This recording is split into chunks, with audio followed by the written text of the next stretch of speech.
So we've heard all of our life the cliche of "you are what you eat," and that's pretty much true. If you eat basically bad foods, you're going to feel bad. If you're going to eat foods that are processed, you're going to feel processed yourself, processed down in energy.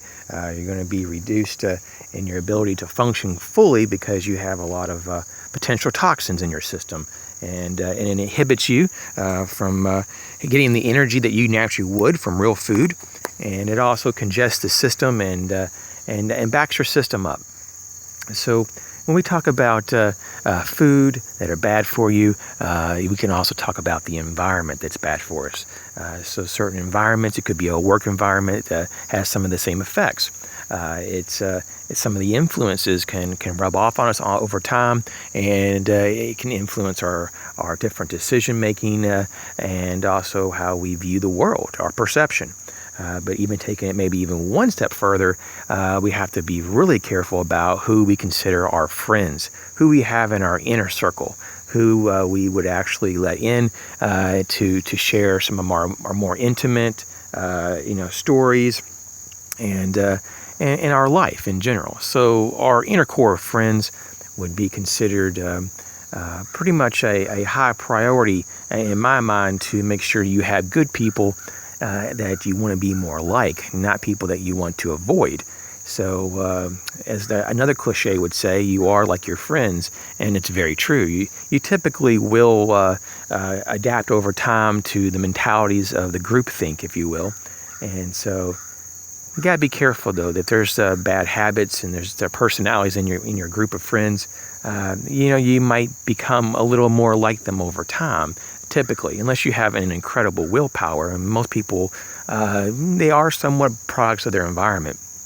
And so just be mindful, though, early on in a relationship, if there's some red flags being waved in your head, just be mindful that there's probably there for a reason. And if you need to make changes in a relationship, do it early on as quick as possible so that you don't have bad influences that kind of latch on and become habit forming.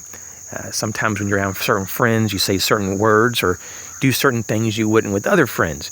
And so we're all adaptable in that sense, but I have to be mindful too, though, that we have to try to be ourselves, and we also want to be the things that we are trying to grow toward. So if you have a great interest, for example, maybe in auto mechanics, let's just say, then it might make a lot of sense to have at least a few friends that are into that as well, and that may be mechanics themselves. Just like if you're trying to develop a certain talent in music, it wouldn't make a lot of sense if none of your friends were into music or you had no musician friends. So, basically this is a lot of common sense. It's not about using other people or making friends just to get something out of it per se. It's about, sharing mutual interest and mutual goals and what you aspire to be. And if you aspire to be something similar to another person and you become friends, there isn't anything that's lost on either side. It's all gain. And that's what I'm trying to say, that, over time, we have to look at the net gain and what are the benefits of working together, especially in groups. And prepping, for example, is a really good example of having good discernment of who you let in your group, especially the larger the group gets, because there's a lot of influence and sometimes power plays that will happen. Some people want to have a little more influence than others, especially as the group gets bigger, and it becomes a little bit more harder to manage. And so you have to have a very good leader, and even some secondary leaders that don't mind being secondary. So you don't want a power struggle within a prepping group or a survival group.